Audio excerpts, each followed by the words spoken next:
नमस्कार, FM news देख रहे हैं आप। मैं हूं आपके साथ प्रतीक्षा चहर। रुक करेंगे छत्तीसगढ़ की खबरों का। छत्तीसगढ़ विधानसभा में बजट सत्र के दौरान जमकर हंगामा देखने को मिला। बजट के अभिभाषण में चर्चा के दौरान विपक्ष सरकार को किसानों के मुद्दे को लेकर घेरने की कोशिश करता नजर आया। भारतीय जनता पार्टी के विधायक और पूर्व मंत्री बृजमोहन अग्रवाल का कहना है कि भूपेश बघेल सरकार किसानों की सबसे बड़ी दुश्मन है। किसानों को 2500 रुपए बोनस तो दिया जा रहा है, लेकिन उनको मिलने वाली खाद्य, विद्युत बिल, अच्छे बीज, सभी चीजों में सरकार कटौती कर रही है। वहीं छत्तीसगढ़ कांग्रेस के अध्यक्ष और विधायक मोहन मरकाम ने बृजमोहन अग्रवाल के तमाम आरोपों को सिरे से खारिज करते हुए कहा कि कांग्रेस पार्टी शुरू से ही किसानों की हितैषी रही है। हरित क्रांति कांग्रेस पार्टी की ही देन है। इस मामले पर छत्तीसगढ़ के खाद्य मंत्री अमरजीत भगत का कहना है कि भारतीय जनता पार्टी सिर्फ घड़ियाली आंसू बहा रही है। 15 साल तक छत्तीसगढ़ में शासन करने के बाद भी किसानों की दशा में कोई सुधार नहीं ला पाई। भारतीय जनता पार्टी का उद्देश्य सदन में कामकाज को ठप करना है। क्या कुछ और इन नेताओं ने कहा है, सुनिए जरा। देखिए, ये सरकार किसानों की सबसे बड़ी शोषक सरकार है। किसानों को 2500 रुपए धान का रेट देकर किसानों को मिलने वाली सभी सुविधाओं को समाप्त कर दिया है। किसानों को पहले पंप के कनेक्शन मिलते थे, किसानों को सोलर पंप मिलते थे, किसानों को सिंचाई की सुविधा मिलती थी, किसानों को खाद मिलती थी, सब्सिडी पर बीज मिलता था, ड्रिप मिलते थे, स्प्रिंकलर मिलते थे, सांकपनी योजना में उनको पंप सब्सिडी में मिलता था। प्रधानमंत्री आवास भी, ग्रामीण प्रधानमंत्री आवास भी किसानों को मिलते हैं। पेयजल, किसानों के घर में 48 लाख घरों में पेयजल के नल लगने हैं, शुद्ध पेयजल के। आज पशुपालन में डेयरी के लिए 6 लाख रुपए सब्सिडी मिलती थी, 12 लाख रुपए लोन मिलता था, उसको इन्होंने बंद कर दिया। ये कहते हैं कि 25,000 लोगों का गोबर खरीद रहे हैं, परंतु वास्तव में 1,000 लोग गोबर ज्यादा बेच रहे हैं, बाकी लोगों का गोबर नहीं खरीदा जा रहा है। और छत्तीसगढ़ के 2.5 करोड़ के पॉपुलेशन में 2 करोड़ किसान हैं, और 2 करोड़ किसानों में से 25,000 का गोबर खरीदकर गोधन न्याय योजना का ढिंढोरा पीटा जा रहा है।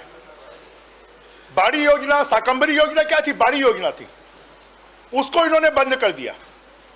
मछली पालन के लिए पहले तालाब खोदते थे, किसानों को 4-4 लाख रुपए तालाब खोदने के लिए पैसे मिलते थे, आज उनके लिए बजट नहीं है। पिछले 3 सालों में किसानों के बजट में, खेती के बजट में कोई बढ़ोतरी नहीं की गई है। तो जो भी नई योजना भी ये ला रहे हैं तो किसानों के पैसे को काट कर ला रहे हैं। किसानों का जो राजीव गांधी अन्याय योजना है उसमें 5,000 करोड़ रुपए दे रहे हैं, और खाली सरकार 6,700 करोड़ रुपए का तो ब्याज चुका रही है।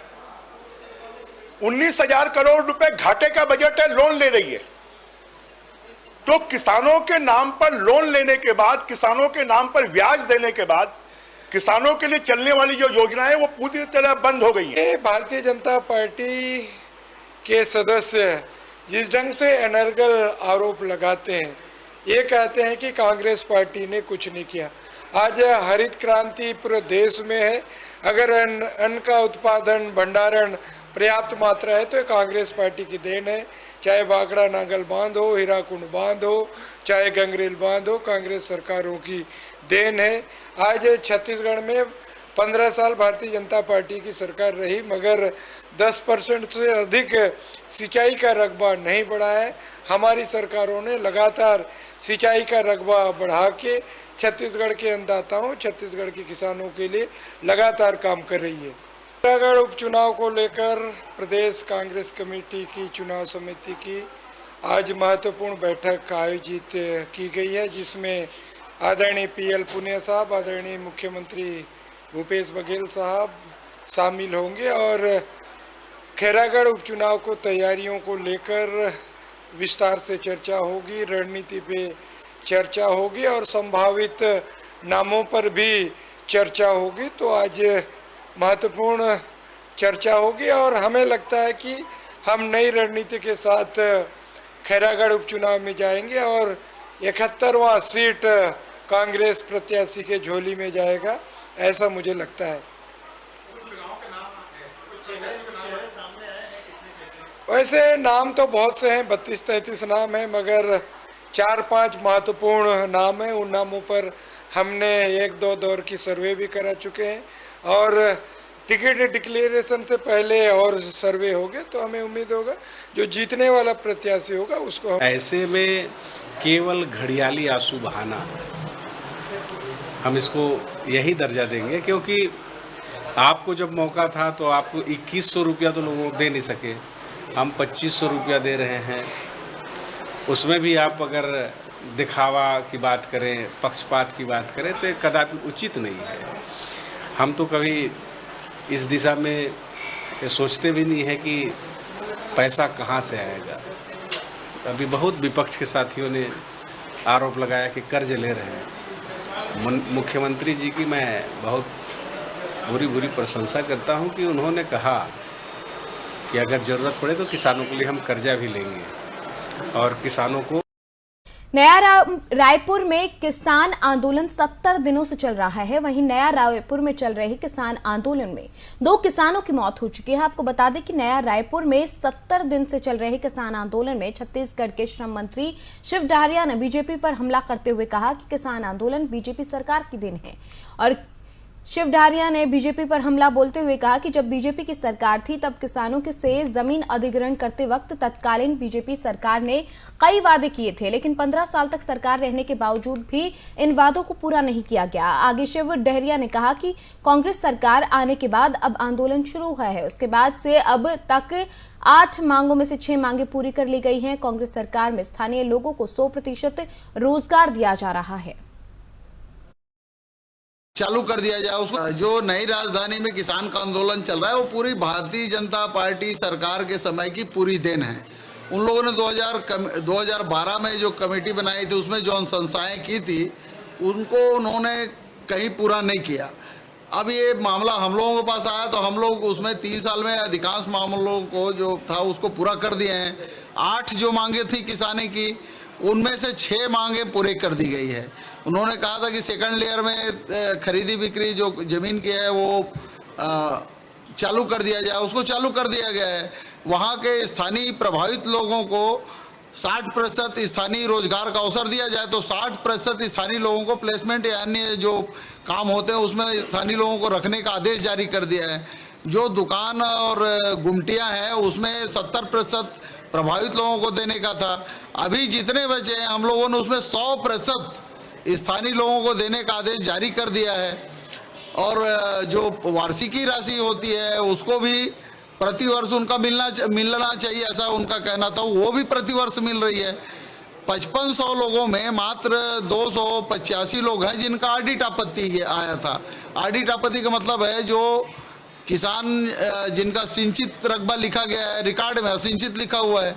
अब ये तो भाजपा सरकार की देन है, अब उसको हम लोग सुधार रहे हैं। 285 लोगों का उनको सुधार कर उनको भी पूरा राशि दिया जाएगा। जैसे किसी का 1000 रुपया 1200 रुपया उनका वार्षिकी बनता है सिंचित में, असिंचित में 1000 बनता है, तो उनको 1000 दे रहे हैं। सिर्फ 200 रुपया का जो अंतर है वो ऑडिट आपत्ति के बाद खत्म हो जाएगा। 5500 में मात्र 285 लोगों का है। तो इनकी सारी मांगे पूरी कर दी गई है किसानों का। और किसान जो जिस तरह से मुआवजा मांग रहे हैं, 4 गुना मुआवजा की वो मांग कर रहे हैं, तो 4 गुना मुआवजा तो हमारी सरकार आने के बाद तय किया है। उसके पहले तो 2 ही गुना था, तो वो 90% से ज्यादा किसान। वहीं छत्तीसगढ़ की अति संवेदनशील सुकमा जिले के पुना नारकोम में अभियान के तहत सक्रिय 6 माओवादियों ने सीआरपीएफ डीआईजी और सुकमा एसपी के सामने सरेंडर कर दिया। आत्मसमर्पण करने वाले नक्सली लंबे समय से माओवादी संगठन में सक्रिय थे और कई घटनाओं में शामिल रहे। बड़ी संख्या में नक्सलियों के सरेंडर के वजह से माओवादी संगठनों को एक बार फिर झटका लगा है। वहीं आत्मसमर्पित नक्सलियों को राज्य शासन के पुनर्वास नीति के तहत सहायता राशि और अन्य सुविधाएं दी जाएंगी।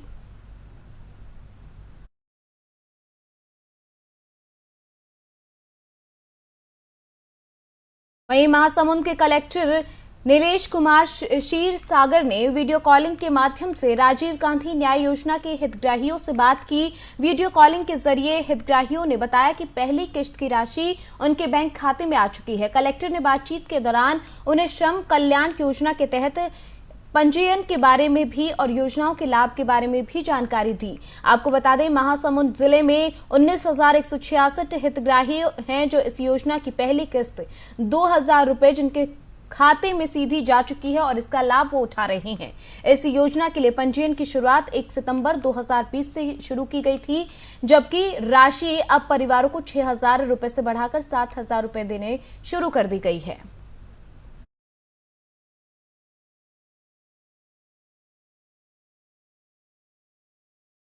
वहीं कोरिया जिले के मनेंद्रगढ़ में आगामी 18 मार्च को होली के साथ साथ शबे बारात त्योहार को देखते हुए शांति समिति की बैठक की गई, जिसमें मुख्य रूप से नगर पालिका अध्यक्ष प्रभा पटेल, एसडीएम नयन तारा सिंह, नायब तहसीलदार विभोर यादव के साथ थाना प्रभारी सचिन सिंह भी मौजूद रहे।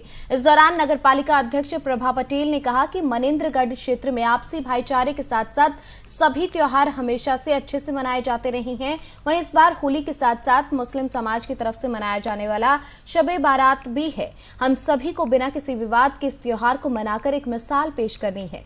वहीं शांति समिति बैठक में एसडीएम नयन तारा सिंह तोमर ने कहा कि शांति समिति की बैठक में दोनों पर्व को लेकर आपसी सौहार्द से मनाने को लेकर चर्चा की गई। सभी समाज के प्रमुख, जनप्रतिनिधि और आमजन से अपील की गई है कि अपने अपने क्षेत्र में सभी को शांतिपूर्वक इस त्योहार को मनाने के लिए प्रेरित करें और किसी प्रकार की कोई भी विवाद होने पर तत्काल पुलिस प्रशासन को इसके बारे में सूचना दे ताकि कोई अप्रिय घटना ना घटे।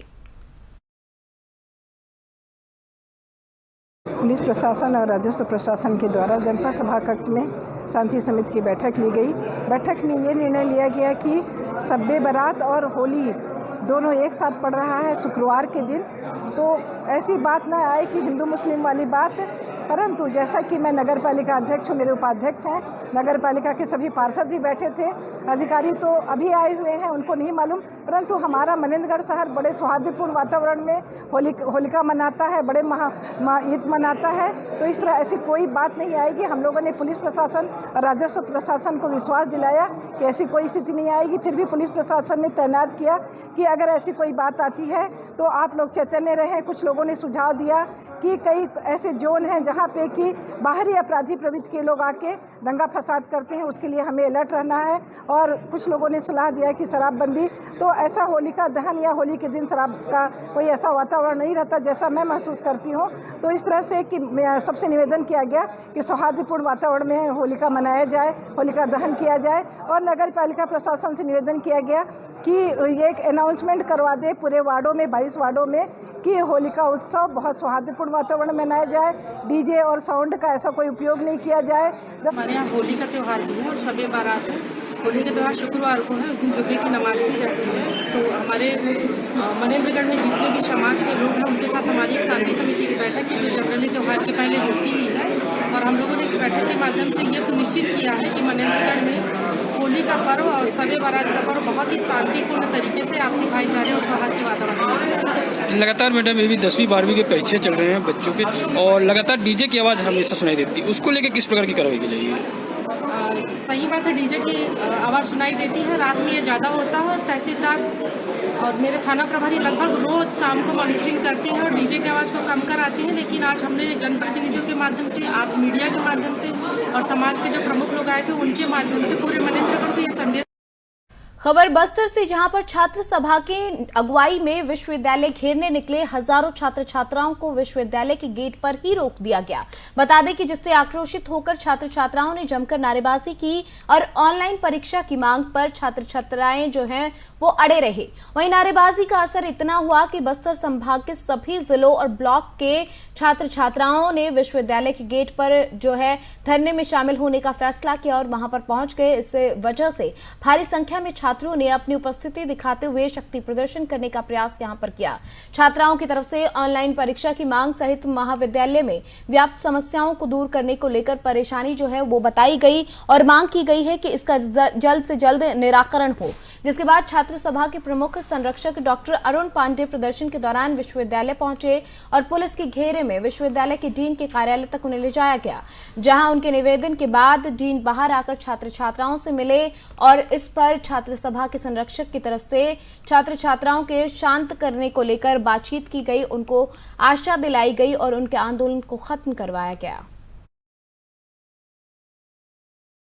छात्र सभा जो संगठन है तो गैर राजनीतिक संगठन है पूर्णतः। छात्र सभा ने SMS मंगा के आज से लगभग 1 महीने पहले बस्तर विश्वविद्यालय, रविशंकर विश्वविद्यालय और छत्तीसगढ़ के ऐसे तमाम विश्वविद्यालय के छात्र छात्राओं के बीच में एक सर्वे किया था, जिसमें छात्र सभा से जुड़े नेताओं ने यह सवाल किया था कि वो परीक्षा ऑनलाइन माध्यम से चाहते हैं या ऑफलाइन माध्यम से। तो सर्वे रिपोर्ट हमें प्राप्त हुआ, उसके माध्यम से 99% छात्र और छात्राओं ने वोटिंग किया और वो ऑनलाइन परीक्षा के पक्ष में, जिस पर विचार विमर्श करने के बाद में जनसभा जो मेन संगठन है उसके उच्च पदाधिकारी और छात्र सभा के पदाधिकारियों ने यह निष्कर्ष निकाला कि हम छात्र छात्राओं की मंशा के अनुरूप इस मांग को विश्वविद्यालय प्रबंधन के साथ रखेंगे। और हमने सभी यूनिवर्सिटी, रायपुर हो, जगदलपुर हो, सरगुजा हो, दुर्ग हो, बिलासपुर हो, हमने ज्ञापन तैयार किया छात्र सभा के माध्यम से और वहाँ के कुलपति से निवेदन किया कि छात्र और छात्राएं जो है ऑनलाइन परीक्षा चाहते हैं, इस साल की जो वार्षिक परीक्षा है वो ऑनलाइन विधि से लिया जाए। परंतु समय बीत गया और कुलपतियों के द्वारा किसी भी तरह का संज्ञान नहीं लिया गया और छात्र सभा के साथ कोई पत्राचार भी नहीं किया गया।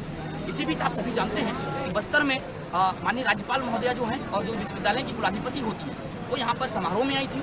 उस बीच भी हमारे छात्र संगठन से जुड़े लोगों ने उन्हें एक ज्ञापन सौंपा, उन्हें संबोधित करते हुए कि कुलपतियों ने ध्यान नहीं दिया है, इसलिए हम आपसे अनुग्रह कर रहे हैं कि आप बच्चों की मांगों पर ध्यान रखिए और ऑनलाइन परीक्षा पर विचार विमर्श करिए। उसके बाद भी समय गुजर गया है। समस्त विश्वविद्यालयों ने, सबसे पहले दुर्ग के विश्वविद्यालय ने, फिर रायपुर विश्वविद्यालय ने और अभी कल ही बस्तर यूनिवर्सिटी ने भी, जो शहीद महेंद्र कर्मा के नाम से यूनिवर्सिटी के नाम से जानी जाती है तत्काल में, उन्होंने भी अपनी समय सारणी घोषित कर दी और परीक्षा ऑफलाइन मोड से ही होगी।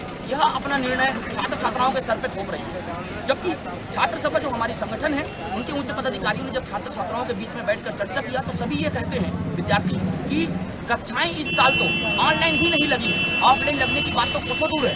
लगातार महाविद्यालय बंद पड़े रहे हैं, शिक्षक और शिक्षिकाओं की ड्यूटी किसी अलग चीजों में लगी गई है। तो बस्तर में पढ़ने वाले जो आदिवासी छात्र छात्राएं हैं जो गरीब परिवार से संबंध रखते हैं वो कॉलेज में जाते हैं तो उनको पढ़ाई नहीं हो पाई है। नए छात्र जो इस साल फर्स्ट ईयर में आए हैं, सेकंड ईयर के छात्र हैं जो पिछले साल कोरोना से पीड़ित रहे हैं। कहने का मतलब आप सभी जानते हैं कि यह वर्ष तीसरा वर्ष है लगातार कोरोना संक्रमण के जो कठिनाई है उसको लगातार झेल रही है। तो चाहे विद्यार्थी फाइनल ईयर में हो, सेकंड ईयर में हो या फर्स्ट ईयर में हो, वो तीनों जो है परीक्षा किस विधि से होती है, परीक्षा किस विधि से दी जाती है, उसकी सामान्य प्रक्रियाओं से अनभिज्ञ। बस्तर जिले के बकावंड परिक्षेत्र के आसना पार्क में 2 दिवसीय राज्य स्तरीय परीक्षण का विशाल कार्यक्रम शुरू किया गया। बता दें कि 2 दिन तक चलने वाले इस विशाल कार्यक्रम में आसना पार्क में इमली प्रसंस्करण और भंडारण की जानकारी के साथ ही और जानकारियां भी दी जाएंगी। गांव की महिलाएं, स्वयं सहायता समूह की जो महिलाएं हैं उनको हो रहे मुनाफे, इमली खरीद और प्रसंस्करण कर महिलाओं को गांव में ही रोजगार देने को लेकर जानकारी दी गई। वन मंडल अधिकारी की अगुवाई में संभाग में मेगा परीक्षण केंद्र जो है ये शिविर है वो लगाया गया।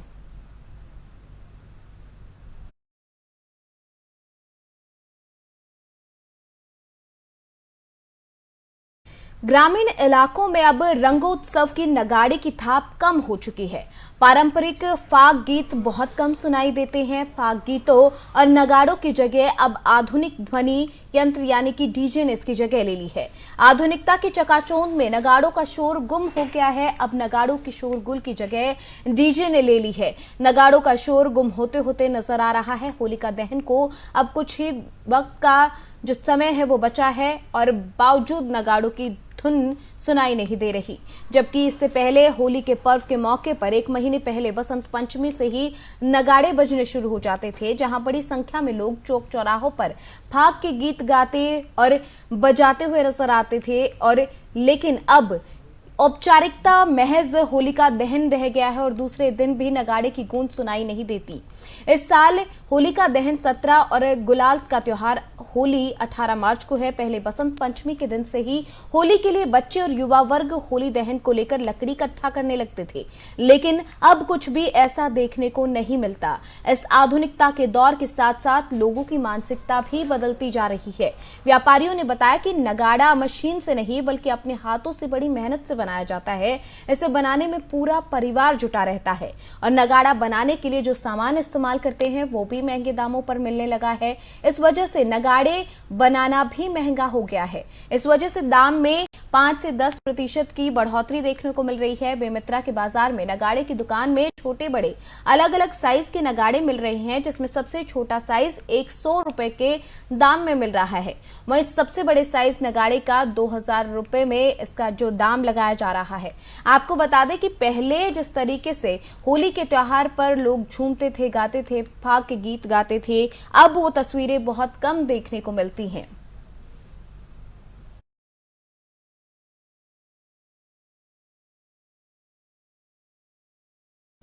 वहीं बेमेतरा में रोजगार सहायक सचिवों ने ध्यान आकर्षण रैली निकालकर अपनी 2 सूत्रीय मांगों को लेकर मुख्यमंत्री के नाम एसडीएम को ज्ञापन सौंपा।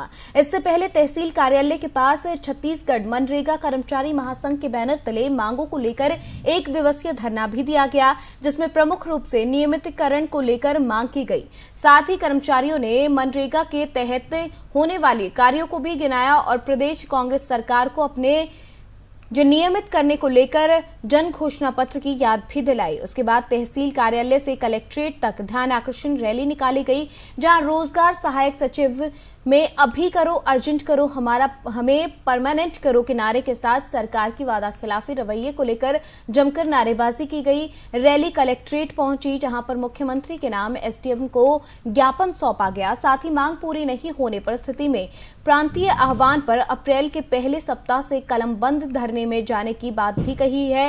वहीं इस दौरान जिले भर में सैकड़ों की संख्या में रोजगार सहायक सचिव मौजूद रहे।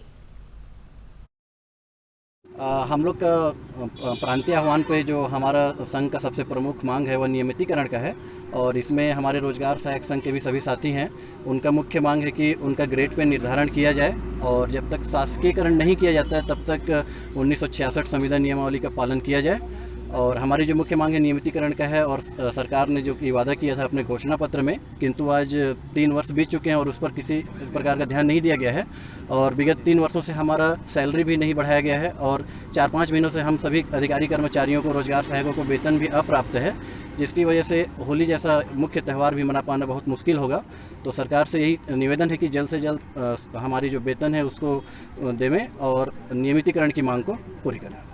20 सूत्री मांग को लेके पूरे जिला स्तर के जो पदाधिकारी हैं, उनके जो साथी हैं, उनके द्वारा कलेक्ट्रेट के समक्ष कलेक्टर साहब के पास उपस्थित होकर कलेक्ट्रेट के पास वहीं केंद्र सरकार से जिला स्वास्थ्य विभाग को मिले कोविड फंड के दुरुपयोग पर कार्रवाई की मांग को लेकर किसान नेता योगेश तिवारी ने कलेक्टर को ज्ञापन सौंपा। इस दौरान किसान नेता ने कलेक्टर को अवगत कराया कि विभाग में गड़बड़ी की लगातार शिकायत मिल रही है, जिसमें भारी अनियमितता बरती जा रही है।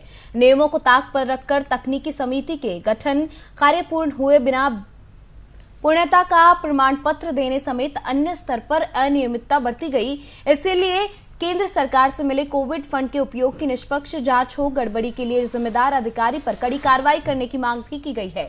कोविड फंड के कार्यों के भौतिक सत्यापन स्थानीय स्तर पर कराए जाने की मांग भी की गई। किसान नेता ने कलेक्टर को बताया कि स्थानीय स्वास्थ्य विभाग को इमरजेंसी कोविड फंड के तहत करोड़ों रुपए का आवंटन मिला।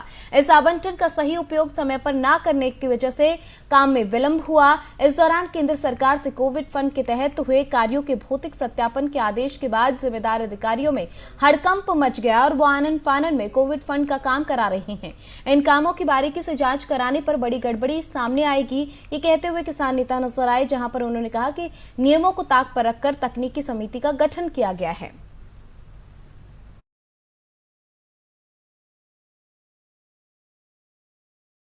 चलिए, बुलेटिन में फिलहाल मेरे साथ इतना ही। आप देखते रहिए FM न्यूज। नमस्कार।